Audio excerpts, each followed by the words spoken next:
Hello അസ്സലാമു അലൈക്കും, welcome back my channel. അപ്പം ഇനിയിപ്പോൾ ഡേ 3 നോക്കിയാലോ, എന്തൊക്കെ വിശേഷങ്ങളെന്ന് അറിയണ്ടേ. അങ്ങനെ തുടങ്ങി ഞങ്ങൾ നേരെ മാറ്റി സെറ്റായിട്ടോ.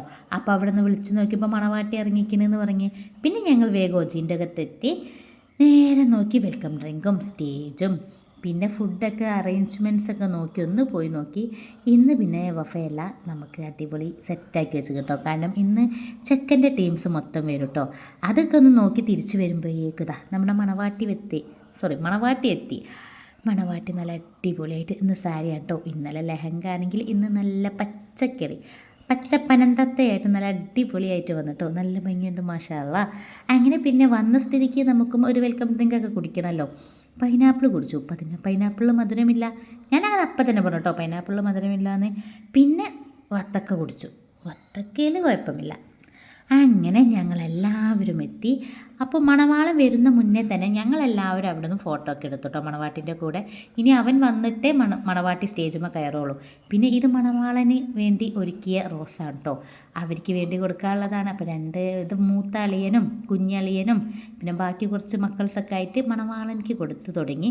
അങ്ങനെ നമ്മുടെ മണവാട്ടിൻ്റെ മണവാളൻ എത്തി കേട്ടോ. ഇത് കണ്ടപ്പോൾ ഒരാഗ്രഹം, ഇതും പിടിച്ച് ഇങ്ങനെ ഒരു ഫോട്ടോ ഒക്കെ എടുക്കാൻ. ഞാൻ ഫോട്ടോ എടുത്തിട്ടോ. കാരണം ഞങ്ങൾക്ക് എന്തായാലും കഴിഞ്ഞില്ല, ഇതിൽ വെച്ച് അഡ്ജസ്റ്റ് ചെയ്യല്ലോ. പിന്നെ ഫുഡൊക്കെ ഒന്ന് നോക്കി. ഇന്ന് വിഭവ സമൃദ്ധമായ നല്ല അടിപൊളി ഫുഡ് തന്നെയാണ് കേട്ടോ. കാരണം മണവാളൻ്റെ ചെക്കൻ്റെ ആൾക്കാർ വന്നിട്ടുണ്ടല്ലോ. പിന്നെ നമ്മുടെ മണവാട്ടിൻ്റെ എൻട്രി. അങ്ങനെ മണവാട്ടിൻ്റെ തോയ്മാരും മണവാട്ടിൻ്റെ ഉപ്പയും ഉമ്മയൊക്കെ കൈ പിടിച്ച് നേരെ മണവാട്ടിനെ എൻട്രി കൊണ്ടുവന്നു കേട്ടോ. അടിപൊളിയായിരുന്നു കേട്ടോ. മണവാട്ടിൻ്റെ മുഖം കണ്ടാലറിയാം അവൾ വളരെയധികം പേടിച്ചിട്ടാണോ നിൽക്കണേ. എന്തൊക്കെയോ ടെൻഷൻ. അങ്ങനെ ഇടയ്ക്കിടയ്ക്ക് ചോദിക്കുന്നുണ്ട്, മേക്കപ്പ് കൂടിയോ ചേട്ടാ എന്ന്. ചേട്ടന് പകരം ഞങ്ങളോടാണ് ചോദിക്കുന്നത് എന്നുള്ളൂ. എന്തായാലും അവളുടെ മുഖത്ത് അത് നന്നായിട്ട് അറിയുന്നുണ്ട് കേട്ടോ. എന്തായാലും അടിപൊളിയായിട്ട് തന്നെ അവളുടെ ചെക്കൻ്റെ അടുത്തേക്ക് എത്തിട്ടോ. പിന്നെ അവർ ഫോട്ടോസായി. പിന്നെ ഇപ്പോഴത്തെ കല്യാണം എന്ന് വെച്ചാൽ അവിടെ പൊട്ടണം, ഇവിടെ പറക്കണം, അങ്ങനെ കാണല്ലോ. ഞങ്ങളതൊക്കെ ഇതൊക്കെ ആലോചിക്കുമ്പോൾ ഇത് കാണുമ്പോഴാണ് ഒന്നും കൂടി കഴിച്ചാലോ എന്നൊക്കെ ഒരു തോന്നിപ്പോകും. അങ്ങനെ അവളുടെ ചെക്കൻ്റെ അടുത്തേക്കും പോയി. പിന്നെ കുറേ ഫോട്ടോസായിട്ടോ. ആകെ വിയർത്തെല്ലാം കൂടി എന്തൊക്കെയൊക്കെ ആയി. അതിൻ്റെ ഇടയിൽ എൻ്റെ ഈ വീഡിയോസിൽ ഈ കാണുന്ന ലെവൻ വല്ലാതെ ഡിസ്റ്റർബ് ചെയ്തിട്ടുണ്ട് കേട്ടോ. കാരണം ഫ്രണ്ടിൽ പോയിട്ടും വീഡിയോ എടുക്കാൻ കഴിയുന്നില്ല, കാരണം ഫോട്ടോഗ്രാഫറിന് ഫോട്ടോ കിട്ടണം. പിന്നെ ഈ സൈഡിൽ ഈ ചെക്കൻ്റെ ഓരോ തലയും എന്നെ വല്ലാതെ ഡിസ്റ്റർബ് ചെയ്തു. ഞാൻ ക്ഷമിച്ചു, ആരാന്നൊന്നും അറിയില്ല. അങ്ങനെ പിന്നെ ഓരോന്നും പൊട്ടിക്കലും പടക്കും ഈ സംഭവങ്ങൾ എന്തൊക്കെയോ സെറ്റാക്കി.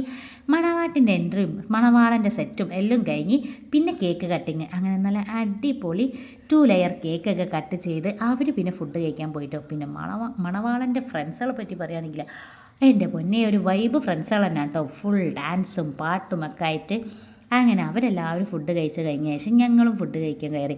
മന്തിയും ബീഫ് ബിരിയാണിയും നെയ്ച്ചോറും ബീഫ് റോസ്റ്റും ചിക്കൻ ഫ്രൈയും അങ്ങനെ എന്തൊക്കെയൊക്കെയോ ഉണ്ട്. ഞങ്ങളെല്ലാവരും മന്തി മാത്രം എടുത്തു, കാരണം മന്തി വളരെ കുറവാണ്. മന്തി നല്ല അടിപൊളിയായിരുന്നു, പക്ഷെ ആസ്വദിച്ച് കഴിക്കാൻ കഴിഞ്ഞില്ല. അങ്ങനെ കൈയൊക്കെ കഴുകിയതാ ഇവിടത്തേക്ക് വന്നപ്പോൾ ഇഷ്ടം പോലെ ഫ്രൂട്ട്സ് ഒന്നും പറയണ്ട, നിങ്ങൾ എന്നെ കാണുന്നുണ്ടല്ലോ, ഇഷ്ടം പോലെ ഉണ്ട്. പക്ഷെ അതൊന്നും എടുത്തില്ല, ഐസ്ക്രീം മാത്രം എടുത്ത് ഞങ്ങൾ അതും കഴിച്ച് നേരെ വിട്ടു. പിന്നെ അടിപൊളി പാൽക്കാവ് ഉണ്ടായിരുന്നു കേട്ടോ. പിന്നെ മണവാട്ടിൻ്റെ കൂടെ കുറേ ഫോട്ടോസൊക്കെ എടുത്ത് മണവാളനും ഫോട്ടോഷൂട്ടിന് വേണ്ടി പുറത്തു പോയി. പിന്നെ നമ്മുടെ സകലകലാ വല്ലഭൻ്റെ ഇന്നലെ ഡാൻസ് ആയിരുന്നെങ്കിൽ ഇന്ന് പാട്ട്, നല്ല അടിപൊളി ഡാൻസും അതിൻ്റെ കൂടെ നമ്മുടെ മക്കളെ ചുവടുവയ്പ്പും കൂടിയായിരുന്നു കേട്ടോ. അങ്ങനെ അതൊക്കെ കഴിഞ്ഞ് ക്ഷീണത്തിൽ മണവാളനും ഒക്കെ പോയി. പിന്നെ അവിടുത്തെ ലൈറ്റൊക്കെ ഓഫാക്കിയപ്പോൾ നമ്മൾ വലിയ സിറ്റൗട്ടിൻ്റെ ഭാഗത്തേക്ക് വന്ന് എല്ലാവരും കൂടി ഒന്ന് കിസ്സ പറഞ്ഞു. കാരണം ഇങ്ങനെയൊക്കെ കല്യാണം വരുമ്പോഴാണല്ലോ ഇങ്ങനെയൊക്കെ ഒരു ഇരുത്തം. അങ്ങനെ പിന്നെ ഓരോരുത്തരായിട്ട് ടാറ്റ പറയാൻ തുടങ്ങി. ഇനി നമ്മൾ പോട്ടെ കേട്ടോ. അതിൻ്റെ ഇടയിൽ ഇദ്ദേഹത്തിനൊരു ബുള്ളറ്റ് കിട്ടി സമ്മതക്കാക്കൻ്റെ. അത് വെച്ച് മക്കളെ 2 റൗണ്ട് പഠിച്ച്. അപ്പോൾ വീഡിയോ എല്ലാവർക്കും ഇഷ്ടപ്പെട്ടാൽ സബ്സ്ക്രൈബ് ചെയ്യാം.